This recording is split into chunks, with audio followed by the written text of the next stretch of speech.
Hello guys, മല്ലുവൺസിൻ്റെ പുതിയൊരു വീഡിയോയിലേക്ക് എല്ലാവർക്കും സ്വാഗതം. അപ്പോൾ ഇന്ന് പരിചയപ്പെടുത്താൻ പോകുന്നത് എവറസ്റ്റ് എന്ന മൂവിയുടെ 4K ഡിസ്ക്കാണ്. ഞാൻ നേരെ ഡിസ്ക് കാണിക്കാം. ഇതാണ് ഫ്രണ്ട് ഇമേജ്, ഇതാണ് ബാക്ക് ഇമേജ്, ഇതാണ് ഡിസ്ക്. അപ്പോൾ എവറസ്റ്റ് എന്ന മൂവി ആക്ച്വലി 2015 ഇറങ്ങിയ ഒരു ട്രൂ സ്റ്റോറി ബേസ് ചെയ്ത് ഇറങ്ങിയ ഒരു സർവൈവൽ ത്രില്ലർ മൂവിയാണ്. അതായത് ഇതിൻ്റെ സ്റ്റോറി വരുന്നത് ആക്ച്വലി ഒരു 8 പേരോട് അടങ്ങുന്ന ഒരു ഗ്രൂപ്പ് മൗണ്ട് എവറസ്റ്റ് കീഴടക്കാൻ വേണ്ടി പോകുന്നതായിട്ട് ബന്ധപ്പെട്ടാണ്. ഒരു ട്രൂ സ്റ്റോറി തന്നെയാണ്. ബാലസ്റ്റർ എന്നൊരു ഐസ്ലാൻഡ് ബേസ്ഡ് ആയിട്ടുള്ള ഒരു ആക്ടർ ഡയറക്ടറുണ്ട്. പുള്ളിയാണ് ഈ സിനിമ ഡയറക്റ്റ് ചെയ്തത്.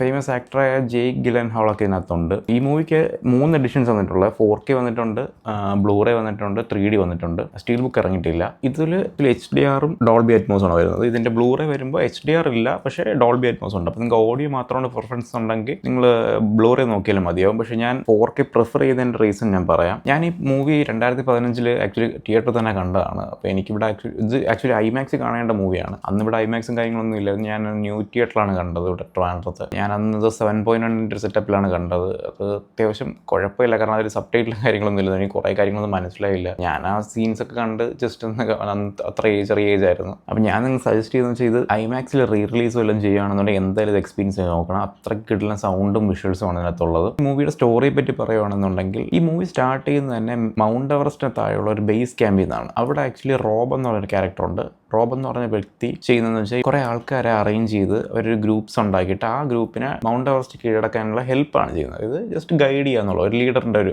റോൾ ചെയ്യുന്ന പോലെ. അങ്ങനെ ഈ പോകുന്ന ഒരു 8 പേരിൽ കുറച്ച് പേര് മരിച്ചു പോകുന്നുണ്ട്, കുറച്ച് പേര് ജീവനോടെ തിരിച്ചു വരുന്നുണ്ട്. അപ്പോൾ ഇവരെ ബേസ് ചെയ്തിട്ടാണ് ഈ മൂവി. അതായത് ഒറിജിനലായിട്ട് നടന്ന ഈ സ്റ്റോറിയെ അവർ ബേസ് ചെയ്ത് ബയോഗ്രാഫിക്കൽ സർവൈവൽ ഡ്രാമ എന്നുള്ള കാറ്റഗറിയിലാക്കി ഒരു ത്രില്ലർ, ഇത് പറയാം ത്രില്ലർ ഡ്രാമ എന്ന് പറയാൻ പറ്റും. കാരണം ഒരുപാട് സ്റ്റണ്ട് സീക്വൻസോ ഒരുപാട് ആക്ഷൻ സംഭവങ്ങളോ ഇല്ല, പക്ഷേ ഉള്ള ഐറ്റംസ് എല്ലാം അത്യാവശ്യം വർത്താണ്. അതിൽ ഫസ്റ്റ് ഹാഫിൽ ആക്ച്വലി 2-3 സീൻസേ ഉള്ളൂ. അതായത് ആദ്യത്തെ 1 മണിക്കൂറോളം ഒരു 2 ഹെലികോപ്റ്റർ സീൻസും കുറച്ച് വിൻഡിൻ്റെ പരിപാടിയൊക്കെ ഉള്ളൂ. സെക്കൻഡ് ഹാഫ് മൊത്തം ഫുൾ ഓഡിയോയുടെ കളിയാണ്. കാരണം ഇവരുടെ പ്ലാൻ എന്ന് പറയുന്നത് രാവിലെ മേളിൽ കയറിയിട്ട് ഒരു പർട്ടിക്കുലർ ടൈം എത്തുമ്പോൾ തന്നെ പെട്ടെന്ന് തിരിച്ചിറങ്ങും. കാരണം ഇതിൻ്റെ ക്ലൈമറ്റ് എപ്പോഴും ഇങ്ങനെ മാറിക്കൊണ്ട് അത്രയും ഓൾട്ടിറ്റ്യൂഡിലോട്ട് പോകുമ്പോഴത്തേക്കും ഈ ക്ലൈമറ്റ് മാറും, ഇവരുടെ ശരീരത്തിൻ്റെ അവസ്ഥ, കാരണം ഓക്സിജൻ്റെ ലെവലൊക്കെ മാറുമ്പോഴത്തേക്ക് ഇവർക്ക് ഇതിനെ വിസിറ്റ് പല പല ഏജിലുള്ള ആൾക്കാരാണ് പോകുന്നത്. അപ്പോൾ ഇവർക്കിതിനെ ഈ ക്ലൈമറ്റിനെ പ്രതിരോധിക്കാനുള്ള സ്കില്ലും അതുപോലെ ഡിഫറൻ്റ് ആയിട്ടിരിക്കും. അപ്പോൾ അവർ എല്ലാവരെയും പെട്ടെന്ന് തന്നെ തിരിച്ചിറക്കാനുള്ള പ്ലാനിൽ ഇവരുടെ പ്ലാനിങ് തെറ്റുന്നതും ഈ ക്ലൈമറ്റ് ചേഞ്ച് ആവുന്നതൊക്കെ റിലേറ്റഡ് ആയിട്ടാണ് ഈ സിനിമ പോകുന്നത്. സൗണ്ടിൻ്റെ കളികൾ മൊത്തം വരുന്നത്